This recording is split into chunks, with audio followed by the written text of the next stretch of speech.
അതെ, നമ്മുടെയൊക്കെ വീട്ടിൽ ഒരു തേങ്ങയെങ്കിലും ദിവസവും ഉപയോഗിക്കാറുണ്ട് അല്ലേ? നമ്മൾ മലയാളികളെ സംബന്ധിച്ചിടത്തോളം എല്ലാ കറിയിലും നമ്മൾ തേങ്ങ ഉപയോഗിക്കാറുണ്ട്. ഇന്നത്തെ നമ്മുടെ വീഡിയോ ഒരു വർഷം വരെ, അതും പൊട്ടിച്ച തേങ്ങ എങ്ങനെ ഫ്രഷ് ആയിട്ട് സൂക്ഷിക്കാമെന്നുള്ളതാണ്. അതിനായിട്ട് വ്യത്യസ്തമായ 3-4 ടിപ്പുകളാണ് കേട്ടോ ഈ ഒരു വീഡിയോയിൽ ഷെയർ ചെയ്യുന്നത്. ആദ്യം തന്നെ പുറത്ത് താമസിക്കുന്നവർ നാട്ടിൽ പോയിട്ട് വരുമ്പം തേങ്ങ കൊണ്ടുവരുന്നത് ഫ്രഷ് ആയിട്ട് എങ്ങനെ കുറച്ച് കാലം സ്റ്റോർ ചെയ്ത് വെക്കാൻ നോക്കാം. അതിനായിട്ട് നമ്മൾ തേങ്ങ പൊതിക്കുന്ന സമയത്ത് ഇതുപോലെ കുറച്ച് ചകിരി കൂടി വെച്ച് പൊതിച്ചു വെക്കുകയാണെന്നുണ്ടെങ്കിൽ കുറേ കാലം ഈ തേങ്ങ കേടാവാണ്ടിരിക്കും കേട്ടോ. ഭാഗം കവർ ചെയ്യത്തക്ക രീതിയിൽ ഇതുപോലെ ചകിരിയോടുകൂടി പൊതിച്ചു കൊണ്ടുവരുവാണെങ്കിൽ ഒരു 6 മാസത്തിലേറെ ഈ ഒരു തേങ്ങ ചീത്തയാവാണ്ട് നമുക്ക് സ്റ്റോർ ചെയ്യാനായിട്ട് കഴിയും. അതുപോലെ തേങ്ങ നമ്മൾ കൊണ്ടുവന്നതിന് ശേഷം ഒരു പാത്രത്തിൽ ഇതുപോലെ കുത്തിച്ചാരി വെക്കുകയാണെങ്കിൽ ഉള്ളിലുള്ള കാമ്പ് അഴുകി പോകാണ്ട് നമുക്ക് നല്ല ഫ്രഷ് ആയിട്ട് ഉപയോഗിക്കാനായിട്ട് കഴിയും. ഞാൻ നാട്ടിൽ പോയിട്ട് തേങ്ങ കൊണ്ടുവരുന്ന സമയത്ത് ഇങ്ങനെയാണ് കേട്ടോ സ്റ്റോർ ചെയ്ത് വെക്കുന്നത്. അടുത്ത ടിപ്പ്, ചിലർക്കൊക്കെ തേങ്ങ കത്താൾ ഉപയോഗിച്ചിട്ട് ഉടച്ചെടുക്കാനായിട്ട് പേടിയായിരിക്കും, പ്രത്യേകിച്ചും തുടക്കക്കാർക്ക്. മാത്രമല്ല നമ്മുടെ കയ്യിൽ എപ്പോഴും കത്താൾ ഉണ്ടാവണമെന്നില്ല. പുറത്തൊക്കെ താമസിക്കുന്നവർ കത്താളൊന്നും ഉപയോഗിക്കാറില്ലല്ലോ. അപ്പോൾ അങ്ങനെയുള്ള സന്ദർഭങ്ങളിൽ തേങ്ങ ഇതുപോലെ ഒരു പോളിത്തീൻ കവറിനുള്ളിലേക്ക് ഇട്ട് കൊടുത്തിട്ട് നമ്മൾ ദോശയൊക്കെ തിരിച്ചിടാൻ ഉപയോഗിക്കുന്ന ചട്ടുകം ഉണ്ടല്ലോ, ആ ചട്ടുകം ഉപയോഗിച്ചിട്ട് ആ തേങ്ങയുടെ വരിയുടെ ഭാഗത്ത് 2-3 പ്രാവശ്യം ഒന്ന് തട്ടിക്കൊടുക്കുകയാണെങ്കിൽ ഇതുപോലെ നമുക്ക് തേങ്ങ ഉടച്ചെടുക്കാനായിട്ട് കഴിയും. കവർ ഇട്ട് കൊടുക്കുന്നത് ഒരു പ്രഷർ കിട്ടാൻ വേണ്ടിയാണ് കേട്ടോ. അതുപോലെ തന്നെ ഒരേ സ്ഥലത്ത് വേണം തട്ടിക്കൊടുക്കാനായിട്ട്. ആ ഒരു വരി എന്ന് പറയുന്നത് നമ്മൾ തേങ്ങ എടുത്ത് നോക്കുമ്പോൾ ഒരു 3 ലൈൻസ് കാണാനായിട്ട് പറ്റും. അവിടെ വേണം തട്ടിക്കൊടുക്കാനായിട്ട്. അപ്പം മാത്രമേ തേങ്ങ പെട്ടെന്ന് ഉടഞ്ഞു കിട്ടുകയുള്ളൂ. നമുക്ക് ഉടച്ചെടുത്ത തേങ്ങ വർഷങ്ങളോളം എങ്ങനെ ഫ്രഷ് ആയിട്ട് സ്റ്റോർ ചെയ്യാമെന്നുള്ള വ്യത്യസ്തങ്ങളായിട്ടുള്ള ടിപ്പുകൾ കണ്ടു നോക്കാം. അതിനുവേണ്ടി ആദ്യം തന്നെ തേങ്ങ ചിരട്ടയിൽ നിന്ന് നമുക്കൊന്ന് അടർത്തിയെടുക്കണം. അതിനുവേണ്ടി സ്റ്റൗ ഒന്ന് കത്തിച്ചിട്ട് അതിന് മുകളിൽ കുറച്ച് സെക്കൻഡ് നേരം ഇതുപോലെ ഒന്ന് വെക്കുന്നുണ്ട് കേട്ടോ. സ്റ്റൗ ടോപ്പിൽ വെക്കുന്നതിന് പകരം എയർ ഫ്രയറിലോ ഓവനിലോ വെച്ചാലും മതി. അതിനുശേഷം ഇതുപോലെ ഒന്ന് തണുത്തതിന് ശേഷം ഒരു കത്തി ഉപയോഗിച്ച് വളരെ എളുപ്പത്തിൽ തന്നെ നമുക്ക് തേങ്ങ ചിരട്ടയിൽ നിന്ന് അടർത്തിയെടുക്കാനായിട്ട് കഴിയും. ഇനി ഇതൊന്നുമില്ലെങ്കിലും ഒരു കത്താളോ അല്ലെങ്കിൽ കുറച്ച് വെയിറ്റുള്ള എന്തെങ്കിലും ഒന്ന് ഉപയോഗിച്ചിട്ട് ചിരട്ടയുടെ മുകളിലൊന്ന് തട്ടിക്കൊടുക്കുകയാണെങ്കിൽ നമുക്ക് വളരെ എളുപ്പത്തിൽ തേങ്ങ ഇതുപോലെ അടർത്തിയെടുക്കാനായിട്ട് കഴിയും. അതിനുശേഷം തേങ്ങയുടെ ആ ഒരു പിറകിലുള്ള ഒരു ബ്രൗൺ പോർഷൻ ഉണ്ടല്ലോ, അത് ഞാനൊന്ന് ഗ്രേറ്റ് ചെയ്ത് കളയുന്നുണ്ട്. തേങ്ങയുടെ പുറകിലുള്ള ഈ ഒരു ബ്രൗൺ തവിട് ഭാഗം നമ്മുടെ ശരീരത്തിൽ ചെല്ലുന്നത് നല്ലതാണെന്ന് കുറേ ആളുകൾ പറയുന്നുണ്ട്. എന്നത് കഴിക്കുന്നത് ദോഷമാണെന്നും പറയുന്നുണ്ട് കേട്ടോ. നിങ്ങളുടെ അഭിപ്രായം എന്താണെന്ന് കമൻറ്റ് ചെയ്യാനായിട്ട് മറക്കരുതേ.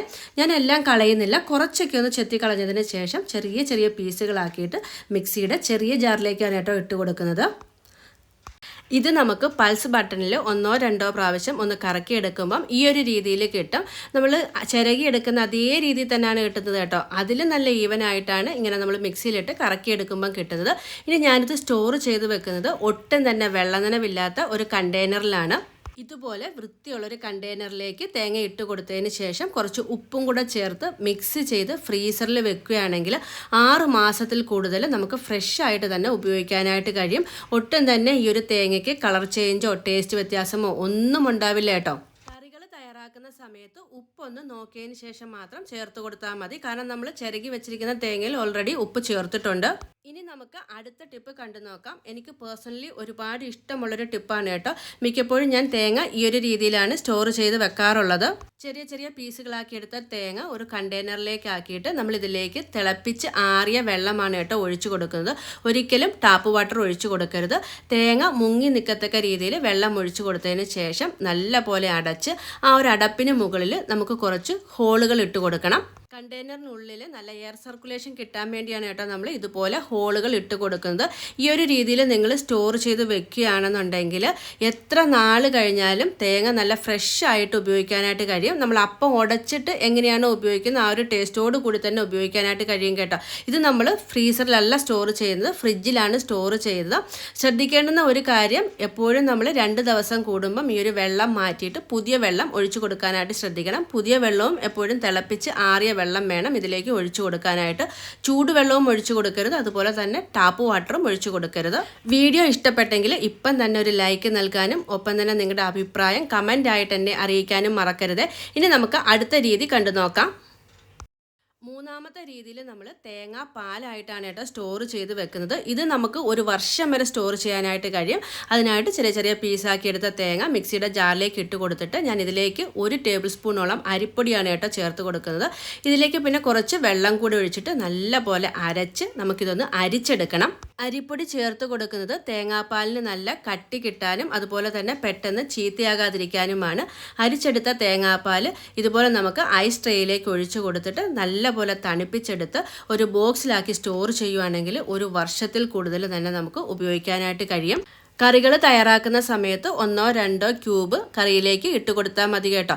ഇപ്പം നമ്മൾ തണുപ്പിച്ചെടുത്ത ഐസ് ക്യൂബാണ്. ഇത് ഞാനൊരു പാത്രത്തിലാക്കിയിട്ട് ഫ്രീസറിൽ തന്നെയാണ് സ്റ്റോർ ചെയ്ത് വെക്കുന്നത്. ഈ ഒരു രീതിയിലൊക്കെ നമ്മൾ ചെയ്തു വെക്കുകയാണെങ്കിൽ രാവിലെ ജോലിക്ക് ഇറങ്ങി പോകുന്ന വീട്ടമ്മമാർക്കൊക്കെ ഒരുപാട് ഉപകാരപ്രദമാവും. ഇല്ലെങ്കിൽ നമ്മൾ രാവിലെ തേങ്ങ തിരുവി അതിൻ്റെ പാലൊക്കെ എടുക്കുക എന്ന് പറഞ്ഞാൽ നല്ല പണിയാണ്. അപ്പം ഒരു സ്റ്റൂ ഒക്കെ തയ്യാറാക്കണമെന്നുണ്ടെങ്കിലൊക്കെ ഇതുപോലെ 2-3 ഐസ് ക്യൂബ് ഇട്ട് കൊടുത്താൽ മതി. അതുപോലെ പുറത്തൊക്കെ പോയിട്ട് വരുന്ന സമയത്ത് വെയിലടിച്ച് നമ്മുടെ സ്കിന്നൊക്കെ ഡള്ളാവുകയാണെന്നുണ്ടെങ്കിൽ ഇതിൽ നിന്നൊരു ക്യൂബ് എടുത്തിട്ട് ഒന്ന് റബ്ബ് ചെയ്ത് കൊടുക്കുകയാണെങ്കിൽ പെട്ടെന്ന് തന്നെ ഗ്ലോ കിട്ടും കേട്ടോ. അടുത്ത രീതി നമുക്കെല്ലാം അറിയുന്നതാണ്, അമ്മമാരൊക്കെ മിക്കപ്പോഴും ചെയ്ത് വെക്കുന്നതാണ്. ഇതുപോലൊരു ഫ്രൈയിങ് പാനിലേക്ക് ചിരകിയെടുത്ത തേങ്ങ ഇട്ട് കൊടുത്തിട്ട് നമുക്കൊന്ന് വറുത്തെടുക്കാം. ചെറുതായിട്ട് ആ ഒരു കളർ ചേഞ്ച് ആവുന്ന സമയത്ത് ഫ്ലെയിം ഓഫാക്കി തണുത്തതിന് ശേഷം ഒരു ബോട്ടിലാക്കി സൂക്ഷിക്കുകയാണെങ്കിൽ വർഷങ്ങളോളം നമുക്ക് ഉപയോഗിക്കാനായിട്ട് കഴിയും. വറുത്തരച്ച കറികളൊക്കെ വെക്കുന്ന സമയത്ത് ഇതിൽ നിന്ന് ആവശ്യമുള്ള തേങ്ങ എടുത്ത് അതിലേക്ക് മസാല കൂടെ ചേർത്ത് ചെറുതായിട്ടൊന്ന് ചൂടാക്കിയിട്ട് ഉപയോഗിക്കാവുന്നതാണ്. രാവിലെയൊക്കെ നമുക്ക് വറുത്തരച്ച കറികളൊക്കെ വെക്കണമെങ്കിൽ മിനിറ്റുകൾക്കുള്ളിൽ തന്നെ നമുക്ക് ഈ ഒരു രീതിയിൽ ചെയ്ത് വെക്കുകയാണെങ്കിൽ തയ്യാറാക്കാനായിട്ട് കഴിയും. നമുക്ക് ഫ്രിഡ്ജിൽ സ്റ്റോർ ചെയ്യേണ്ട ആവശ്യമില്ല കേട്ടോ. അപ്പോൾ ഇന്നത്തെ ടിപ്പുകളിൽ ഏതാണ് നിങ്ങൾക്ക് ഏറ്റവും ഇഷ്ടമായതെന്ന് കമൻറ്റിലൂടെ എന്നെ അറിയിക്കാനായിട്ട് മറക്കരുത്. ഒപ്പം തന്നെ നമ്മുടെ ചാനലൊന്ന് സപ്പോർട്ട് ചെയ്യാനായിട്ട് സബ്സ്ക്രൈബും കൂടെ ചെയ്തോളൂ. അപ്പം വീണ്ടും നല്ലൊരു വീഡിയോയിൽ കാണാം. അതുവരേക്കും ബൈ ബൈ, ടേക്ക് കെയർ.